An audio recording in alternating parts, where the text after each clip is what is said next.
Ayan na yung ating pichay na ilagay na natin guys. So ang sarap-sarap ng ating tinolang manok. Ayan. Tingnan nyo naman yan. Yan yung ating menu for today. At wala tayo na sa bahay. Ano? Nasa trabaho tayo.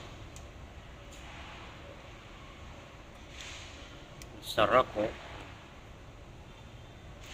Yan, tinolang manok.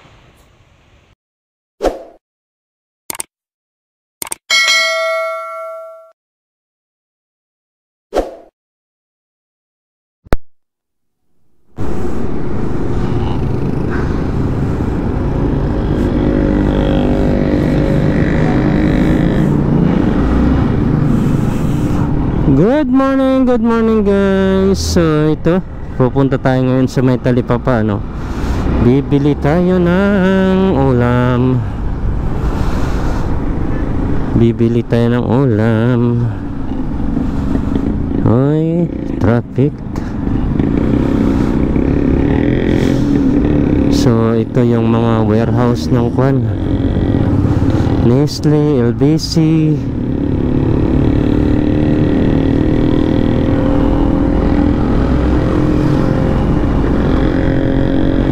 Hoy, maaga pa nagtulak si Sir. Lobat ang kanyang bike.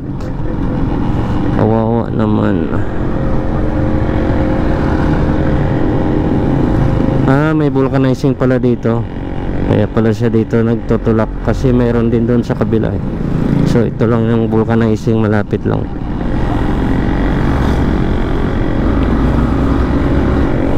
Dati ako, nung nagbabike ako, mayroon akong pang vulcanize eh. Dahil anytime maplatan ka, meron kang pang ano, pang vulcanize.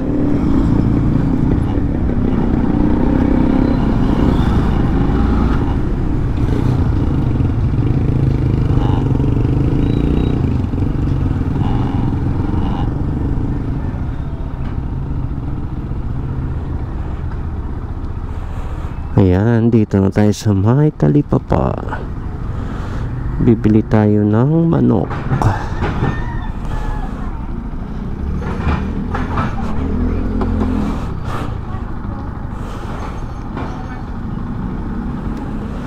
Magmanok tayo ngayon, magmanok.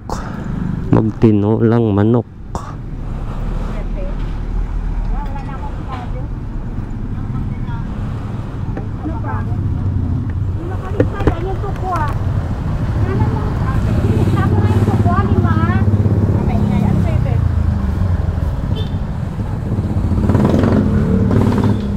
Halagang 100 na manok po.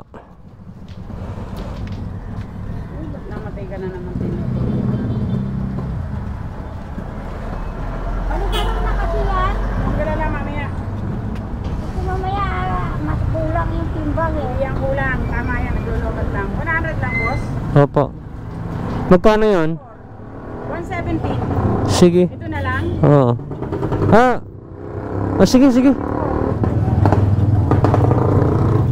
Bago ba yan? Yung isa, yung isa. Malaki, 117. May camera. Oh, yan, okay na. No problem. Nagpa-vlog share, bakit? Para masakit ito. Opo, pang tinola. Kita niya yung nagka-counter ko. Ayan, sikat ka. Magkano yung pitsay, te? Easy boss. Isang pitsay. Tapos, sibuyas. Saan sibuyas? Opo. Ano pa ko yan? Tsaka ceiling green. 2 piraso. Tatlo 10. Okay. Yan. Magkano lahat?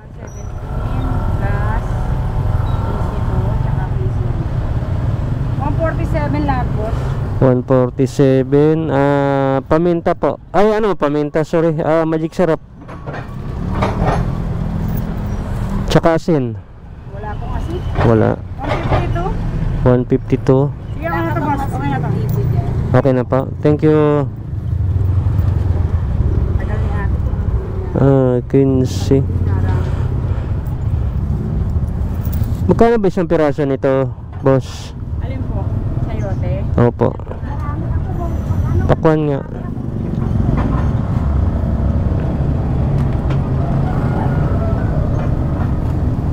Yung maliit lang.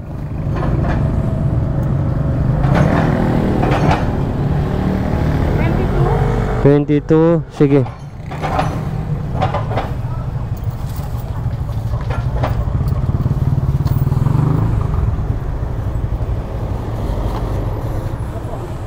Thank you.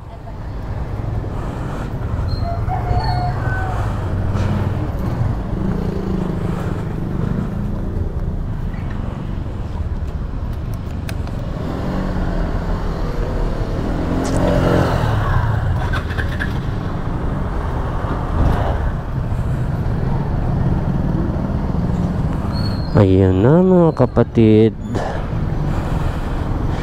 kabili na tayo ng ating ulam.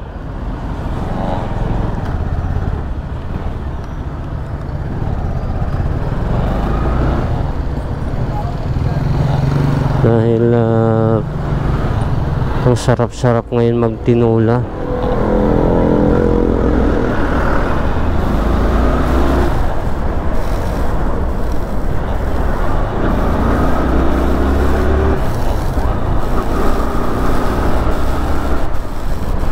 Ang sarap-sarap magtinula ng manok. Kaya naisip kong bumili ng ulam.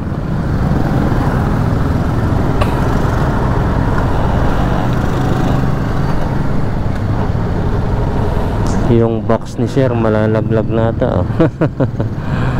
Gumagalaw-galaw eh.